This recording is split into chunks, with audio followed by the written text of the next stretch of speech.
Hello everyone, and well, I made another programming language. This is more advanced than all the other ones, and it supports a lot of features.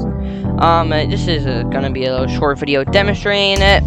Anyways, I'm going to go to my text editor now, and yep, I will see you there. Alright everyone, we are in the text editor, and I have a file called main.tire open. And this is where we will be writing our code right here. So I'll just make a simple program. It will be a hello world program, and that can easily be done with the print function.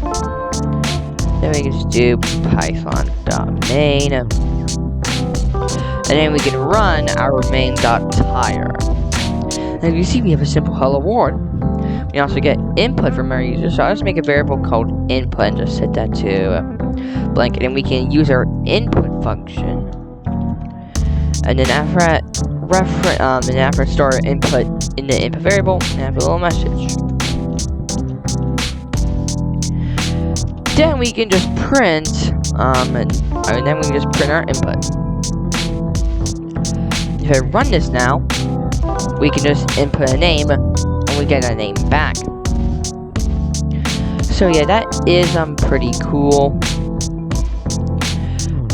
And then we can also ask for example, we can do for our age is equal to, I don't know, 0. And then we can do our input again, and age, and then age.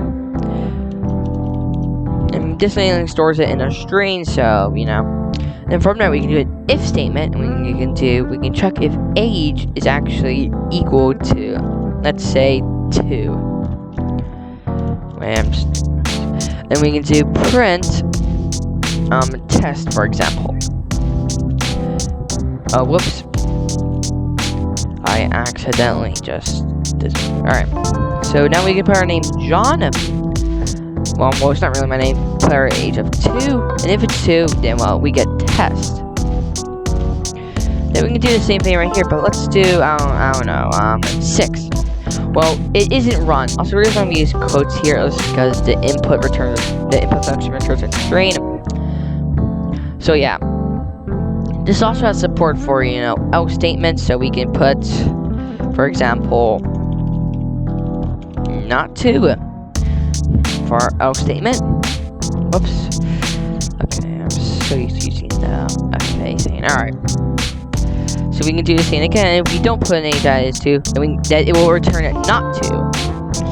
There's also a ton of other features in this language, though this video would be too long if I covered them all. So that's probably the bare bones. You can check out the GitHub if you want to try this out for yourself.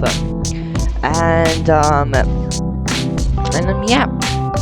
I'll go back to editor me now. Alright, well, we are back. And yep, that's just showcase. I hope you enjoyed this video. Be sure to leave feedback in the comments. And well, I will see you in my next video. Live stream or devlog. Peace.